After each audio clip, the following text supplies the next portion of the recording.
Well, thank you for being here today. And for those of you watching after the fact, thank you for watching this as well. I'm going to be talking today about performing autism evaluations. Now, I'm going to be sharing my particular way of doing autism evaluations.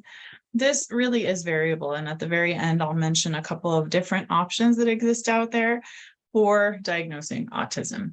This is just one method, and it does rely heavily on the ADOS-2 test, which is sort of the gold standard, although there are other tests being developed now that are starting to replace that, or at least offer an alternative to the ADOS-2 test. Okay, learning objectives. I'll skip that because this is not official CME. Just really briefly, what motivated me to learn this? So I am from California originally. And when I was in San Diego, California, I worked in a community health center right out of residency. Now, just like any pediatric practice, we did our typical developmental screenings, including the MCHAT. And when there were red flags for autism, whether it was through the MCHAT or just concerns that the parents brought up, I would refer these kids for a developmental evaluation. And parents would say that the wait list for this evaluation was 6 to 12 months long. So that's just a really long time for them to be in the dark, waiting for their kids to be evaluated to see if they need certain services or to see if there's something that can help them. And then I worked in urgent care when I moved to Utah a few years ago, and I still saw many children with suspicious signs who were undiagnosed. And at that point in urgent care, I couldn't do as much as I could do as a general pediatrician. I could maybe ask about it and mention and nudge, but again, there was this just lack of an ability to do much about this situation. And I'm sure some of you can relate as well to this frustration of families having to wait for months and months, sometimes even years, to get their children evaluated. So as you know already, access is a real problem.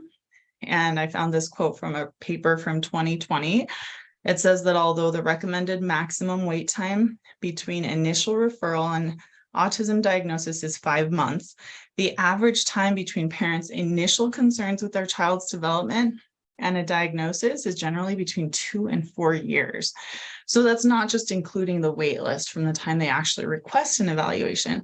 That's including the time between the parents' initial concerns and the time that they figure out what to actually do about it. And of course, we know that intensive early intervention plays a major role in improving symptoms in children with autism.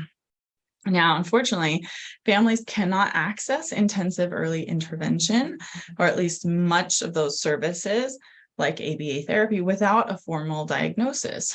So this this problem of access to that diagnosis is causing delayed care and delayed access to services for many families and many children.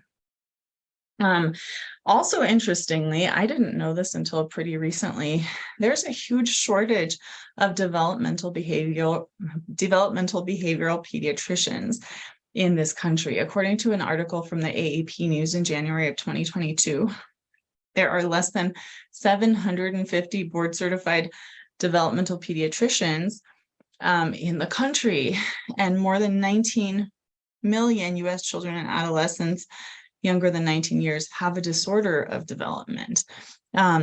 Also, 29 states have less than 1 DBP per 100,000 children, and there are more DBPs retiring every year than there are new fellows. So this problem is only going to get worse, at least at the current trend.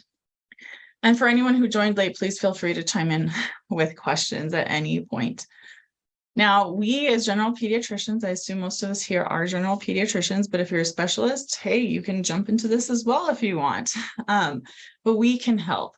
We are already accustomed to seeing the spectrum of neurotypical and neuroatypical children in our clinics through well-child exams. We also have a great understanding of child and adolescent development.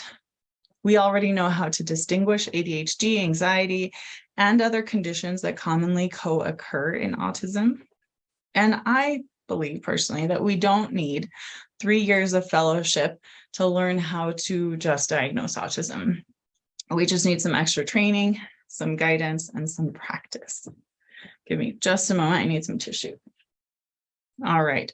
So if anyone wants to chime in here, you can. What intimidates you? So just think about this question and you can chime in if you'd like. What intimidates you, if anything, about the prospect of performing autism evaluations?